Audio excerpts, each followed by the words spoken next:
नमस्ते। थर्ड आई में आपका स्वागत है। किसान आंदोलन की गहमागहमी के बीच राज्यसभा के भी इस समय चुनाव बिल्कुल सिर पे हैं। हर पार्टी अपना उम्मीदवार घोषित कर रही है क्योंकि कल अंतिम दिन है नामांकन भरने का। मैं इस पे आगे बढ़ूंगा और किस पार्टी का क्या ध्येय है और उससे क्या समझ में आ रहा है, वो क्या डायरेक्शन है, पार्टी वाइज बात करूं उससे पहले मैं थोड़ा राज्यसभा का आपको बता दूं। जैसे लोकसभा में 543 लोकसभा के लिए चुनाव होता है, सीटों के लिए 2 नॉमिनेटेड होते हैं। उसी तरह से राज्यसभा में इस समय 245 सदस्यों का हाउस है राज्यसभा, जिसमें 233 जो हैं वो इलेक्टेड बोले जाते हैं, जो राज्यों से चुन के आते हैं, और 12 नॉमिनेटेड बाय द प्रेसिडेंट। कहने को वो होता है कि 12 नॉमिनेटेड बाय द प्रेसिडेंट हैं, लेकिन वो मुख्य रूप से जो सरकार है उसी का प्रेरोगेटिव होता है। ये रंजन गोगोई साहब और सचिन तेंदुलकर, ये सब लोग उसी कोटे से आए हुए हैं। हालांकि इसका पहले 250 तक हो सकता था, लेकिन जब से जम्मू कश्मीर को से राज्य का दर्जा छीन लिया गया है, तब से उनके यहाँ से जो विधानसभा चुन के भेजती है वो वाला खत्म हो गया है। लोकसभा और राज्यसभा में एक मूल अंतर यह भी है कि लोकसभा का जो टर्म है वो 5 साल का होता है, राज्यसभा का टर्म 6 साल का होता है, और 1/3 सदस्य मतलब 1/3 सदस्य हर दूसरे साल रिटायर होते रहते हैं, मतलब 6-6 साल का टर्म है।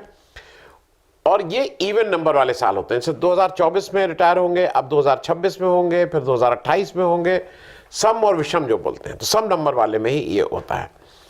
एक इंपॉर्टेंट डिफरेंस ये है कि Rajya Sabha is a continuous, Lok Sabha की तरह ये नहीं कि अब भंग हो गई, खत्म हो गई और नया चुनाव, और ये नहीं।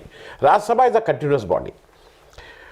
और यहाँ पे मनी बिल के लिए नहीं, मनी बिल तो लोकसभा में ही आएगा, राज्यसभा में भेजा जाता है, लेकिन उसकी कोई भी सिफारिश मैंडेटरी नहीं है। एक इंपॉर्टेंट चीज और समझ लीजिए जो दोनों का फर्क है, क्योंकि कंटिन्यूटी है, यहां पे नो कॉन्फिडेंस मोशन नहीं आ सकता। नो कॉन्फिडेंस मोशन सरकार के अगेंस्ट केवल लोकसभा में ही वो होता है, तो सरकार बनती बिगड़ती लोकसभा के हिसाब से है। राज्यसभा में 2 इंपॉर्टेंट लोग हैं, उनका जिक्र कर देना इसलिए जरूरी है कि अभी के जो हाल है, जो अभी की सरकार चल रही है, उसमें ये दोनों लोग जिस तरह से, ये देखिए किसी भी चेयरमैन का पद हुआ, स्पीकर का पद हुआ, राष्ट्रपति का पद हुआ, ये माना जाता है कि नॉन पार्टीसन लोग हैं, इनका किसी पार्टी के प्रति आग्रह नहीं होना चाहिए, भले ही पार्टी से आओ लेकिन पार्टी के प्रति आग्रह नहीं होना चाहिए। और देश में ऐसे तमाम उदाहरण मिले हैं जिन्होंने एक पार्टी की बहुत ठीक से सेवा की, लेकिन जब उस कुर्सी पे बैठ गए तो वो नॉन पार्टीसन थे। मैं एक स्पीकर का नाम बता दूं लोकसभा में, सोमनाथ चटर्जी, मतलब जब कुर्सी पे बैठ गए तो फिर अपनी पार्टी को भूल गए। और काफी हद तक भैरव सिंह शेखावत जो बीजेपी के थे, जब वाइस प्रेसिडेंट बन गए तो कुर्सी पे बैठने के बाद वो समदृष्टि थी। लेकिन जो अभी के हमारे राज्यसभा का जो चेयरमैन जो बोला जाता है, अध्यक्ष, वो vice president of the country होता है। उपराष्ट्रपति जो है वही होंगे, एक्स ऑफिशियो टाइप है। तो धनखड़ साहब उस कुर्सी पे बैठ गए हैं, और धनखड़ साहब कितने निष्पक्ष हैं इस पे मैं कोई टिप्पणी नहीं करूंगा। और दूसरे जो हैं धनखड़ अध्यक्ष के बाद उपाध्यक्ष जो हैं, डिप्टी चेयरमैन जो बोलते हैं, वो तो हरवंश जी हैं। हरवंश जी कितने निष्पक्ष हैं, वो किसान बिल जब 2021 में राज्यसभा से पारित हुआ तो पूरे देश ने देखा था कि वो कितनी निष्पक्षता, हरवंश जी की निष्पक्षता थी, उसके बारे में भी कोई कमेंट नहीं। अब आ जा रहे हैं मूल सवाल पे, जिसपे हम लोग आज चर्चा करेंगे। राज्यसभा, मतलब कुछ लोगों का ये होता है कि भाई राज्यसभा थोड़ा आसान होता है, आपको मतदाता को फेस डायरेक्टली नहीं करना होता है।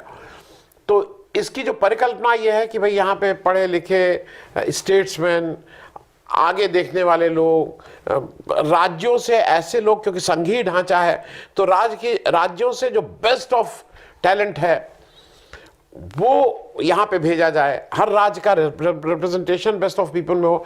क्योंकि चुनाव जो हमारे यहाँ होता है वो जो है ना, फर्स्ट पास द पोल, हो सकता है कि किसी व्यक्ति को 20% ही वोट मिले, लेकिन अगर और कैंडिडेट्स के बीच में वोट बढ़ गए तो वो रिप्रेजेंटेटिव पूरे उसका होगा। तो चुनाव के जो लोकतंत्र में जो जीता वही सिकंदर वाला जो मामला है, उस प्रक्रिया में थोड़ी सीरियसनेस, डिस्कशन में और बातें लाना, एक डाइवर्स व्यू को लाना और पूरे देश के राज्यों से उनका अच्छे लोगों का वहाँ पार्टिसिपेशन का ही मूल कल्पना, ये काउंसिल ऑफ स्टेट बोलते हैं, इसका नाम ही राज्यसभा का है काउंसिल ऑफ स्टेट, इसलिए इसकी कल्पना थी। अब ये तो बात हो गई राज्यसभा की। अभी बीजेपी ने जिन लोगों को अब वो इसमें नामित कर रही है, नामित माफ कीजिएगा, मतलब टेक्निकली तो चुनाव होगा, लेकिन चुनाव क्या है कि हर राज्य में जितनी सीटें हैं, जैसे उत्तर प्रदेश में 10 सीटें हैं, अब 10 सीटों में ऐसा माना जाता है कि 37 वोट पे एक आदमी एमपी बन जाएगा। तो मतलब 370, ये जो कैलकुलेशन है, तो सपा के 3 बनेंगे तो भाजपा के 7 बनेंगे, कुछ इस तरह की बातें हो रही हैं। लेकिन इसमें जिसको भाई पार्टी ने टिकट दे दिया वो मोर और लेस, ये कोई मतदान तो है नहीं, पार्टी का एक तरह से नॉमिनेशन है, पार्टी ने टिकट दे दिया, आपके उतने एमएलएज हैं वो वोट दे देंगे, आप राज्यसभा चले जाएंगे, अनलेस कोई क्रॉस वोटिंग हो रही हो। मैं जो 3-4 नाम ले लूं, अब बीजेपी ने करीब 14 लोगों की लिस्ट अपनी निकाल दी है, जेपी नड्डा साहब गुजरात से और अलग अलग लोग हैं, लेकिन मैं 3-4 लोगों का नाम लूंगा। सबसे पहले अशोक चव्हाण साहब का नाम ले लीजिए। अशोक चव्हाण साहब वो हैं जो आदर्श हाउसिंग जो घोटाला हुआ है, जिसका मुकदमा चल रहा है, जिसमें चार्जशीट फाइल हो गई है, जिसमें अशोक चव्हाण साहब भी एक मुख्य अभियुक्त हैं, जिसको बीजेपी और मोदी जी उनके क्षेत्र में जाके बार बार कहते थे कि जिसने शहीदों की उसके साथ मतलब ठेकेदारी की, और ये वही अशोक चव्हाण को परसों वो आए हैं और आज उनका भी नाम बीजेपी की लिस्ट में आ गया है। इसका मतलब लेन देन पहले से था। खैर, एक वॉशिंग मशीन भी शायद अब राज्यसभा में जाने की भी एक वॉशिंग मशीन लग गई, क्योंकि अभी माना जाएगा कि अब इनको कौन छुएगा, भले ही मुख्य अभियुक्तों में इनका नाम हो, लेकिन अब कौन छुएगा इनको। दूसरी बात आरपीएल सिंह है उत्तर प्रदेश से। मैं ये 2 नाम इसलिए ले रहा हूं कि मुझे कभी कभी लगता है कि ये जो पार्टी आला कमाना ना कि उसको तोड़ो, इसको लाओ, इसको करो, जो पार्टी का काडर है भाई, जो 40 साल से 30 साल से 25 साल से पार्टी के काम के लिए लगा हुआ है, उस काडर में लगा हुआ है, मुझे लगता है कि, और जो चुनाव क्षेत्र जिसके पास नहीं है, देखिए एक ये है कि ना चुनाव क्षेत्र हो, चुनाव में फिर उतना आपके पास धन बल हो, आपके पास मैन पावर उतनी हो, वो एक दूसरा गेम है लोकसभा का।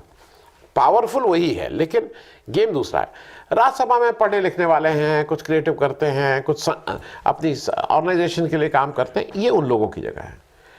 तो जब अशोक चव्हाण और आरपीएन सिंह को अगर आप देंगे तो किसी पुराने कार्यकर्ता की बलि ही देके दिया जाएगा ना। मैं सिर्फ समझने के लिए कह रहा हूं। एक नाम और मैं इसलिए ले रहा हूं कि मुझे समझ में नहीं आया, जैसे जयंत चौधरी साहब हैं।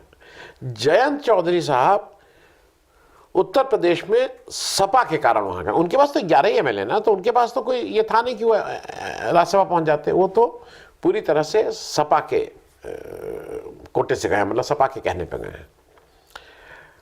अब जयंत चौधरी साहब को जैसा बताया गया कि उनको एक राज्यसभा और मिल रही है, मतलब उनकी पार्टी को, तो ये जो लेन देन के लिए भी अब राज्यसभा को इतने हार्ड बार्गेनिंग के लिए यूज किया जाने लगा है, ये नया फिनोमेना है, मतलब पुराने।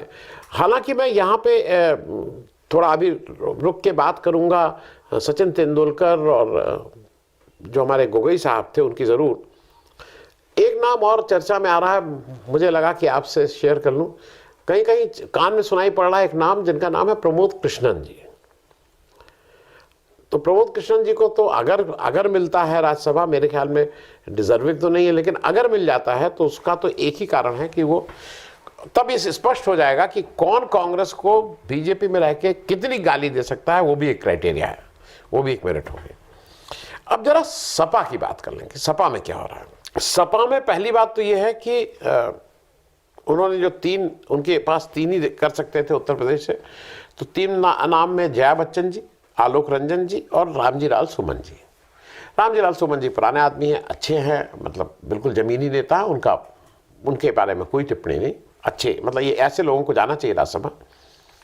लेकिन आलोक रंजन जी, भाई आलोक रंजन जी जब चीफ सेक्रेटरी थे तो मतलब मुझे उनका कोई ऐसा कंट्रीब्यूशन नहीं दिखाई देता है, ना कोई उन्होंने अपने, जब वो अफसर रहे तो उन्होंने कोई ऐसे चार चांद उत्तर प्रदेश के डेवलपमेंट में लगा दिए हों, ये मुझे नहीं दिखता है। अब आपने आलोक रंजन जी को दे दिया है, आपने जया बच्चन जी को क्यों दिया? 5वीं बार लगातार दे रहे हैं। मैं थोड़ा इस पे हतप्रभ इसलिए हूं कि अब इलेक्शन है अगले 2 महीने बाद। जया बच्चन जी अमिताभ बच्चन जी की पत्नी है।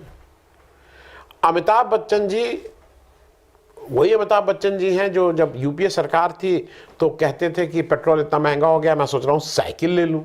उस साइकिल चला के वो इतनी महंगाई की मार उनको पड़ रही थी।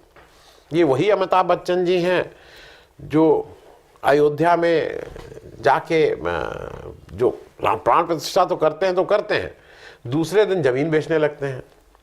और कुछ ज़मीन का जो प्लॉट है शायद 1300 स्क्वायर फीट या कितने का, वो 1 करोड़ 70 लाख की बेचने लगते हैं। कुछ अजीब अजीब से इस तरह से ये काम करते हैं, पूरी तरह से भक्त मंडली के हैं। तो ऐसी अखिलेश यादव जी को ऐसा कौन सा पॉलिटिकल कंपल्शन है? और जया बच्चन जी से उनका कौन सा उत्तर प्रदेश में वोट बढ़ रहा है? जरा मैं समझने के लिए बोल रहा हूँ। भाई जया बच्चन जी को वोट दे दिया, उत्तर प्रदेश में सब एक तरफा वोट करने लगेंगे, मैं ये भी समझना चाह रहा हूँ।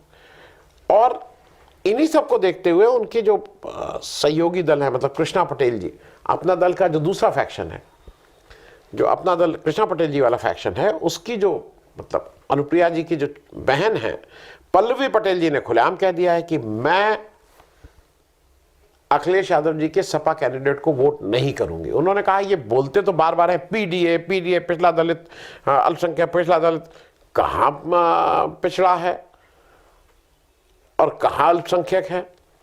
भाई अगर आप आज पिछड़ा दलित पीडीए कर रहे हैं तो आपके पास 3 सीटें थी, तो पीडीए में आप देते और फिर ये माना जाता कि भाई आप तो बड़े पीडीए के हिमायती हैं। जब देने की बात आ रही है तो आपको पीडीए में दो भूल जा रहे हैं।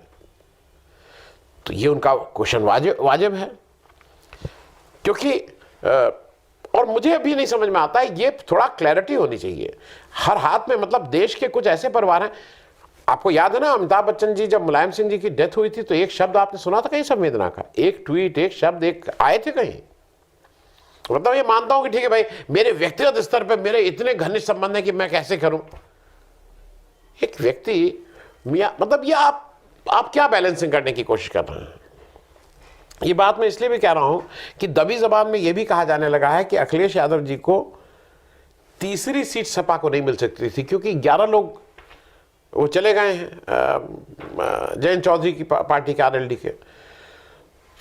नॉर्मली बीजेपी का जो इतिहास है और बीजेपी की जो कैरेक्टर है, जो चरित्र है, उसमें जहां फंसी हुई सीट रहती है वहां वो अपना एक्स्ट्रा कैंडिडेट खड़ा करती है, तोड़फोड़ करती है और ये प्रूव करती है कि हम यहां कर सकते हैं। बीजेपी यहां इस तरह का कुछ नहीं कर रही है। तो क्या बीजेपी अखिलेश जी के प्रति नरम रुख अपना रही है? क्योंकि अगर बीजेपी अपना कैंडिडेट खड़ा करती है 8वां, तो वो थोड़ा कंटेस्ट हो जाएगा। तो ये भी एक लोगों के मन में प्रश्न है कि ये क्यों इस तरह की बात है। मैं अब जरा आ जाऊं कांग्रेस पे। कांग्रेस में एक बड़ा निर्णय हुआ है कि सोनिया गांधी जी राजस्थान से राज्यसभा आ रही हैं। शायद पहले ये भी था कि तेलंगाना से भी आया था कि तेलंगाना से आई है, कर्नाटक से आई है, इस तरह से भी था कि आप लोग, केरल से भी था। लेकिन शायद वो ये मैसेजिंग बिल्कुल साफ करना चाहते हैं, क्योंकि राहुल गांधी ऑलरेडी केरल से एमपी हैं। तो शायद मुझे ऐसा लगता है कि सोनिया गांधी जी को ये बिल्कुल ठीक निर्णय है कि उनको नॉर्थ को नहीं छोड़ना चाहिए, हिंदी बेल्ट को नहीं छोड़ना चाहिए। उत्तर प्रदेश में उनके पास 2 एमएलए हैं, तो वहाँ से वो एमपी बन नहीं सकती हैं, तो ले दे के उनके पास ऑप्शन राजस्थान ही है। तो राजस्थान से अगर वो आ रहे हैं तो हिंदी बेल्ट को रिप्रेजेंट कर रही हैं। सोनिया जी का एक अच्छा ही बात यह है कि इसका मतलब वो पॉलिटिक्स में एक्टिव रहेंगे। अगर राज्यसभा जाने की बात हो तो पॉलिटिक्स में एक्टिव रहेंगे। दूसरा मुझे यह है कि जैसी चर्चा है कि रायबरेली से प्रियंका गांधी चुनाव लड़ेंगी और अमेठी से राहुल गांधी। मुझे ऐसा लगता है कि कांग्रेस के लिए यह आवश्यक है कि वो रायबरेली और अमेठी से प्रियंका गांधी और राहुल गांधी को लड़ाएं, क्योंकि चुनाव में हार जीत से ज़्यादा आपका जो काडर है उसमें उत्साह होना चाहिए, उसमें ये होना चाहिए कि हमारा जो लीडर है, जो हमें नेतृत्व कर रहा है, वो मैदान में आके लड़ाई लड़ रहा है, वो लोकसभा इलेक्शन लड़ के लड़ाई लड़ रहा है। तो वो एक आवश्यक डिसीजन होगा कि अगर ये दोनों लोग वहां से लड़ते हैं तो वो कांग्रेस के लिए भी ठीक है और इन लोगों के लिए भी व्यक्तिगत रूप से ठीक है। अंत में मैं दो बात कह के खत्म करूं। मुझे एक चीज समझ में नहीं आई, जब आपको याद है कि रंजन गोगोई साहब जब उनका नॉमिनेशन हुआ तो उन्होंने कहा था कि I will become a bridge between the legal and legislature, और मैं क्या क्या अमेंडमेंट करूंगा। आपने गोगोई साहब की क्या क्या बातें सुनी? गोगोई साहब कितना एक्टिव हैं? वो ब्रिज, आपको कहीं ब्रिज इतने साल में दिखा कि वो ब्रिज है कहीं? मतलब इनका कंट्रीब्यूशन क्या है? और सबसे बड़ी बात यह है, ये लोग जब नामित होकर आते हैं तो वो 12 नामित में लिखा हुआ है कि स्पोर्ट्स, कल्चर, लिटरेचर।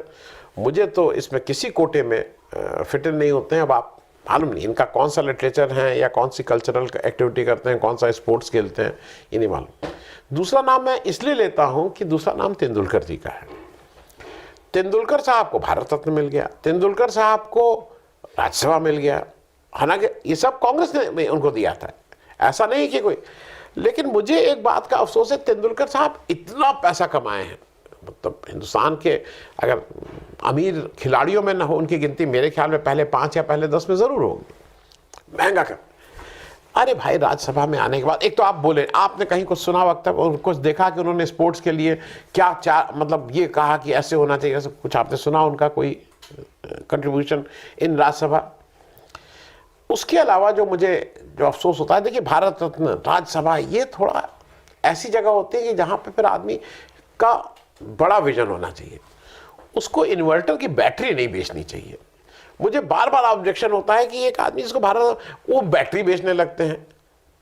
मतलब ये, अरे भाई इतना पैसा आ गया है, 2-4 लाख 2 करोड़ रुपए आपके लिए क्या माने? कुछ तो छोड़ दो, और मतलब हर पैसा जल्दी से आता जाए। तो तेंदुलकर जी का मुझे तो किसी भी तरह से राज्यसभा में क्या कंट्रीब्यूशन रहा वो मुझे नहीं आता है। वो स्पोर्ट्समैन है, उनको स्पोर्ट्स पे ध्यान लगाना चाहिए था। किसी कमेटी में होते, स्पोर्ट्स के किसी बॉडी में होते तो शायद ज़्यादा कंट्रीब्यूट करते हैं। लेकिन फिलहाल के लिए राज्यसभा के जो अभी इलेक्शन हो रहे हैं वो स्पष्ट तौर पे एक इंडिकेट कर रहे हैं कि अब आने वाले लोकसभा के चुनाव के बाद राज्यसभा का जो भी स्वरूप होगा वो इम्पॉर्टेंट होगा इस देश के लिए, क्योंकि बहुत सी चीज़ों में सरकार को दिक्कत आज की तारीख में राज्यसभा में होती है क्योंकि उसकी क्लियर कट मेजॉरिटी नहीं है। ये देखने वाली बात होगी कि अब आने वाले समय में राज्यसभा कैसे एक्ट करती है। थैंक यू सो मच, धन्यवाद।